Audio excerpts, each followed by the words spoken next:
9 مہینے تک اپنے پیٹ میں رکھتی ہے. جب بچہ پیدا ہوا 2-4 دن بستر پہ لیٹتی ہے, چلنے کے لائق ہوتی ہے تو بچے کو لے کر آتی ہے. 9 مہینے میں اللہ کے نبی بھول گئے کہ یہ عورت کون ہے. آئی, اے اللہ کے رسول لیجئے بچہ. آپ نے کہا تھا جب بچہ پیدا ہو جائے تب آنا. آپ نے کہا تم کون؟ کہا نہیں پہچانا. کہا نہیں, میں وہی عورت ہوں جس سے زنا کا صدور ہوا تھا اور مجھے قتل کرنے کے لیے بھیجا جا رہا تھا. میرے پیٹ میں بچہ تھا.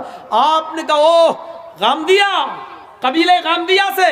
ہاں اچھا او اب بچہ پیدا ہو گیا کہ ہاں یہ لیجیے. اس عورت نے اپنا بچہ, انسانیت کا یہ سبق, جس بچے کا باپ پتہ نہیں ہے جو پیدا تو ہو چکا ہے لیکن ناجائز اولاد ہے, ایسی ناجائز اولاد کو محمد رسول اللہ اپنی گود میں اٹھا رہے ہیں, اس بچے کو اپنے سینے سے لگا رہے ہیں. تم تو برہمنوں کے مندروں میں شودر نہیں جا سکتا ہے, برہمن کی تھالی میں ہریجن نہیں کھا سکتا ہے. تم نے تو چھوت چھات کے ایسے نیم بنا دیے ہیں کہ اللہ کے بندوں میں ہی بٹوارا کر دیا ہے کہ برہما جی نے اپنے منہ سے برہمن کو پیدا کیا, ہاتھوں سے چھتری کو پیدا کیا, رام سے ویش کو پیدا کیا, پیروں سے شودر کو پیدا کیا.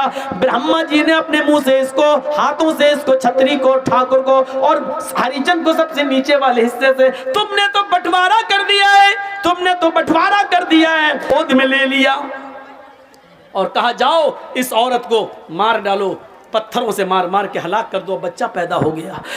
اللہ کی قدرت دیکھو, جیسے ہی اس عورت کو موڑا گیا, لے جایا جانے لگا, بچہ رونے لگا. اس عورت نے پلٹ کر دیکھا کہ میرا بچہ رو رہا ہے, چیختی ہے. آئے اللہ کے نبی, ہر مرنے والے سے اس کی آخری آرزو پوچھی جاتی ہے, تمنا پوچھی جاتی ہے. کیا مجھ سے میری آخری تمنا نہیں پوچھی جائے گی؟ ہاں پوچھی جائے گی. جس میدان میں تمہیں مارا جائے گا اسی میدان میں پوچھ لیا جائے گا. کہا اللہ کے رسول اگر اس میدان کی جگہ یہیں پر میری تمنا پوری کر دی جائے تو؟ اچھا بتاؤ کیا ہے؟ کہا اللہ کے رسول میں نے یہ بچہ آپ کی گود میں دے دیا, میں چاہتی ہوں کہ آخری بار اس بچے کو میں اپنا دودھ پلا دوں. اس کا رونا مجھ پہ دیکھا نہیں جا رہا ہے. ایمان دیکھ رہے ہیں آپ, ایک طرف مرنے کے لیے تیار ہے کیونکہ جہنم کی سزا میں نہیں بھگت پاؤں گی, دنیا میں سزا بھگت لو یہ بہتر ہے. ایک طرف ایمان کی طاقت یہ, دوسری طرف بچے کی محبت دیکھیے آپ. اللہ کے رسول نے وہ بچہ اس عورت کو دے دیا. ادھر آ, میں رحمت للعالمین ہوں, میں کیسے اس بچے کا حق مار سکتا ہوں؟ لے اس کو دودھ پلا. اس عورت نے گھوم کر, جیسے ٹرینوں میں بسوں میں عورتیں گھوم جاتی ہیں اور ساڑی اٹھا کر دودھ سے لگا لیتی ہیں, اس عورت نے چہرہ گھما کر اپنے بچے کو اپنے پستان سے لگا کر دودھ پلایا. دودھ پی لیا, بچہ ہنسنے لگا. اللہ کے رسول کے ہاتھ میں اس عورت نے ایسے کر کے دیا تاکہ بچے کی محبت اس کے دل میں نہ آنے پائے. اس نے منہ موڑ کر اس عورت نے اپنے بچے کو اللہ کے رسول کے ہاتھ میں دیا. اللہ کے نبی دیکھ رہے ہیں اس عورت کی پستان کے نکلے ہوئے دودھ کی ایک بوند, اس کا ایک قطرہ اس بچے کے ہونٹوں پر لگا ہوا ہے. اللہ کے نبی نے اس عورت سے کہا ادھر آ. کہاں جا رہی ہو؟ کہا سزا بھگتنے کے لیے, جو جرم میں نے کیا ہے اس کی سزا پانے کے لیے. اللہ کے نبی نے کہا اللہ نے مجھے رحمت للعالمین بنا کر بھیجا ہے, اس بچے کی غذا تیری پستان میں موجود ہے, یہ بچے کو ابھی تیرے دودھ کی ضرورت ہے. محمد ظالم نہیں ہے, اس بچے کا حق نہیں مار سکتا ہے. اے عورت, ابھی تجھے قتل نہیں کیا جائے گا, ابھی تجھے نہیں مارا جائے گا. جب تک یہ بچہ تیرا دودھ پیے گا تب تک تجھے نہیں مارا جائے گا. اس بچے کو لے جا اور اس بچے کو دودھ پلا. جب تک یہ تیرا دودھ پیے گا تجھے قتل نہیں کیا جا سکتا. جب یہ بچہ روٹی کھانے لگے تب تو لے کر میرے پاس آنا. اللہ کے رسول نے پھر سزا ملتوی کر دی اور اس عورت کو وہ بچہ لے کے جانا پڑا. جب بچہ روٹی کھانے لگا تو وہ عورت لے کے آتی ہے, کہتی ہے اللہ کے رسول لیجئے, اب تو روٹی بھی کھانے لگا.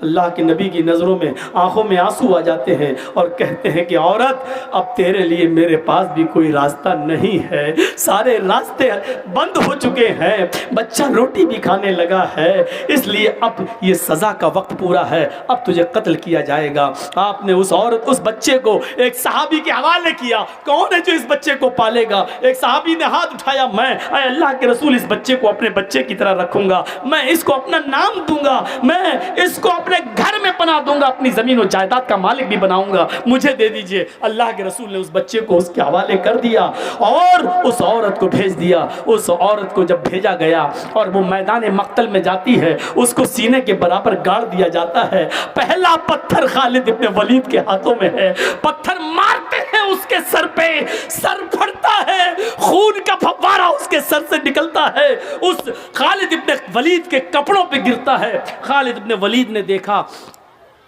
اس عورت کے خون میرے کپڑوں پہ آ گیا, یہ زناکار عورت, منہ کالا کرنے والی عورت, تیرا خون میرے کپڑوں پہ, سکلت سواکل, مر جا تو, برا ہو تیرا, تیرے خون نے میرے کپڑے گندے کر دیے. خالد ابن ولید کے منہ سے کچھ الٹے سیدھے جملے نکل گئے, کچھ غلط جملے نکل گئے. اللہ کے رسول کو جب پتا چلا کہ اس عورت کو خالد ابن ولید نے پتھر مارا اور پتھر مارتے ہوئے اس کے خون کے چھینٹے خالد کے کپڑوں پہ پڑ گئے, تو اس میں عورت کا کیا قصور تھا بیچاری کا؟ وہ تو بندی تھی, وہ تو گڑی تھی, سر سے خون کا فوارہ نکلا, وہ کسی کے بھی کپڑوں پہ جا سکتا تھا, اس میں اس عورت کا کیا قصور ہے؟ خالد نے اس عورت کو یہ گالی کیوں دی؟ مر جا, زانیہ, بد چلن, بد کردار, یہ کیوں کہا اس کو؟ 3 دن تک آپ نے خالد ابن ولید سے بات نہیں کی, اور 3 دن کے بعد خالد ابن ولید آتے ہیں. اے اللہ کے رسول, میں دیکھ رہا ہوں کہ آپ میرے سلام کا جواب دے کر منہ پھیر لیتے ہیں, آپ مجھ سے بات نہیں کرتے ہیں, میں دیکھ رہا ہوں آپ مجھ سے کٹے کٹے پھر رہے ہیں, میری جنت میں برباد ہو جائے گی, میری آخرت برباد ہو جائے گی. اے اللہ کے رسول, اگر آپ مجھ سے ناراض ہو گئے اور میرا انتقال ہو گیا تو اللہ مجھے جنت میں داخل نہیں کرے گا. اللہ کے نبی وجہ بتاؤ. آپ نے کہا خالد, وجہ صرف ایک ہے, ریزن صرف ایک ہے, کارن صرف ایک ہے, تم نے اس عورت کو گالی دی, اس کو بدچلن کہا جس عورت کو میں نے مارنے کا حکم دیا تھا. کہا اللہ کے نبی آپ کو نہیں معلوم, آپ نے نہیں سنا جب میں نے پتھر مارا تھا تو اس کا سر پھٹا, اس کے خون کے چھینٹے میرے کپڑوں پہ آئے, میرے کپڑوں کو ناپاک کر دیے. وہ عورت بدچلن تھی, زناکار تھی. فرمایا خالد, اب بھی تم اپنی زبان پہ کنٹرول نہیں کر رہے ہو, اب بھی تم اس عورت کو بدچلن کہہ رہے ہو. اس عورت نے خود بتایا کہ میرا شوہر 2-3 سال سے غائب ہے, اس نے خود بتایا کہ میں کنٹرول نہیں کر سکی اور زندگی میں پہلی بار مجھ سے زنا ہوا ہے. وہ عادتاً زناکار نہیں تھی, وہ پیشہ ور نہیں تھی, وہ زنا ہر وقت نہیں کراتی تھی, اس سے صرف ایک بار غلطی ہوئی ہے اور ایک بار غلطی کی اس نے سزا بھگت لی, میرے پاس آ کر اپنے جرم کا اقرار کر لیا. خالد, اس عورت کو بدچلن مت کہو, تم نہیں جانتے اس عورت نے کیسی توبہ کی ہے, اپنے جان دے کر, اپنی جان قربان کر کے, پتھروں سے پٹ پٹ کر اپنے آپ کو ختم کرا کے اللہ کی دربار میں, اللہ کے دربار میں کتنی پاک ہوئی ہے تمہیں نہیں معلوم. اے خالد, اس ایک عورت کی توبہ کو جو مرتے وقت اس نے کی ہے, اس ایک عورت کی توبہ کو اگر اس مدینے کے 70 گناہگاروں پہ ڈال دیا جائے, ایسے گناہگار جو جہنم میں جانے والے ہوں, اگر اس ایک عورت کی, ایک اکیلی عورت کی توبہ کو ان 70 جہنمیوں پہ ڈال دیا جائے تو اس ایک عورت کی توبہ سے اللہ ان 70 جہنمیوں کو بھی جنت میں داخل کر دے گا, ان 70 لوگوں کو بھی جنت میں داخل کر دے گا. اس نے ایسی توبہ کی ہے کہ اللہ رب العالمین نے اس کی توبہ کو اگر اس مدینے کے 70 جہنمیوں پر بھی ڈالا جائے تو اللہ ان 70 جہنمیوں کو بھی بخش دے. میرے بھائیوں, یہ ایمان کی کون سی طاقت تھی جو زنا کرنے کے بعد اپنے آپ کو اللہ کے نبی کے پاس لاتی ہے اور پیش کر دیتی ہے کہ اللہ کے رسول مجھ سے یہ جرم ہوا ہے, مجھے سزا دیجئے. یہ تھا ایمان, یہ تھا ایمان.